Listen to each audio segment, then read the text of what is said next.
na watu hapo waliwao hapa, mtawaona hapo miili imelala hapo chini. Jamaa naangalia, unaona miili. Breaking news out of Tanzania. What began as a tense but largely peaceful election period has now escalated into a full-blown crisis.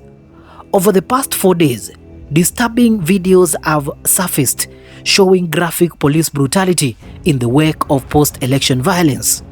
These images, circulating widely on social media, depict Tanzanian police using live ammunition to suppress protests that erupted immediately after the polls closed on Wednesday.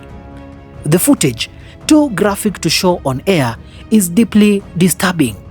Civilians, many of them peaceful protesters, are seen being gunned down by police as they attempted to voice their dissatisfaction with the election process. These protesters, most of whom were unarmed and non-violent, had taken to the streets in response to what they viewed as a flawed and unfair electoral process. And tragically, this response from the government has been violent. Hatimaye Watanzania wameanza kutoa ushahidi wa ule ukatili unaoendelea mle nchini. Nimeweza kupokea kanda za video 18 za majeruhi na watu walioaga dunia, na ni majeraha yaliyotokana na kupigwa risasi ama ni watu waliowakwa kupigwa risasi. Ni kanda ambazo siwezi weka hapa, kwa hivyo nimeziweka kwenye WhatsApp channel tu, ni kukuonya tu kwamba ni picha na video za kutamausha.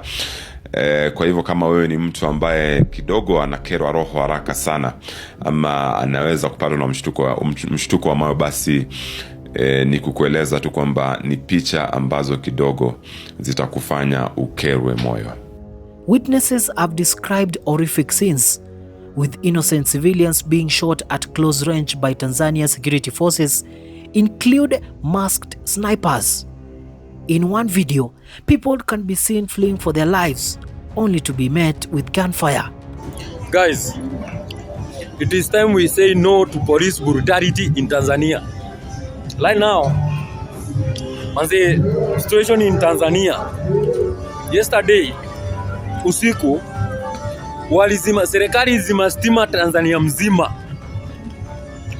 Kama una hizo video za Watanzania uone venye wamepigwa marisasi. We assure you that we have people in Tanzania who are documenting, who are following up on everything.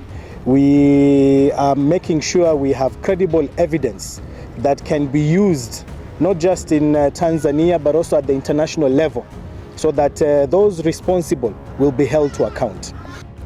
The protests began shortly after the polls closed on Wednesday, as many Tanzanians raised their voices against the electoral process, which they felt was marred by intimidation and irregularities.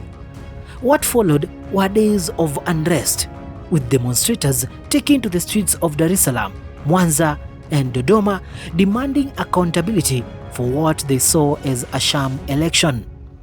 In the aftermath, many lives have been lost, and the violence has only intensified. These heart-wrenching videos, which we cannot show due to their graphic nature, show the full scale of the crackdown on protesters. Reports from multiple sources indicate that police forces have been targeting people at random, firing live bullets in crowds and detaining protesters without charge.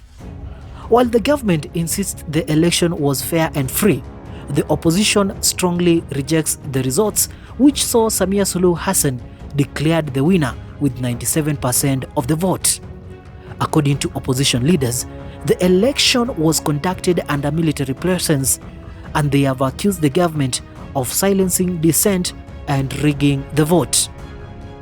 Despite these claims, the government has not allowed for a legal means to challenge the election results, leaving citizens with no recourse but to protest in the streets. The protest quickly spread, with crowds gathering in major cities across the country, calling for justice, transparency, and new election. However, the government's response has been brutal, with security forces, particularly the police, using increasingly violent tactics to suppress the dissent. Protesters have been shot at point-blank range, and even hospitals are now reportedly being targeted as authorities attempt to prevent the documentation of injuries sustained during the violence. The violence is only part of the story though. Alongside the brutal crackdown on protesters, the government has imposed severe restrictions on information. Tanzania's internet access continues to be restricted, with several social media platforms including X, Facebook and WhatsApp being blocked. This is making it increasingly difficult for citizens to communicate or share information, and has raised widespread concerns about the government's attempt to hide the truth of what is happening in the streets. In addition to the internet blackout, there have been nationwide power outages, further complicating the ability to report on the situation in real time. Citizens in some parts of the country have reported a complete loss of electricity, leading many to believe this is a desperate move by the government to prevent the flow of information. The government has yet to provide an explanation for these blackouts, but critics argue that they are part of a broader effort to suppress free speech and muzzle the media.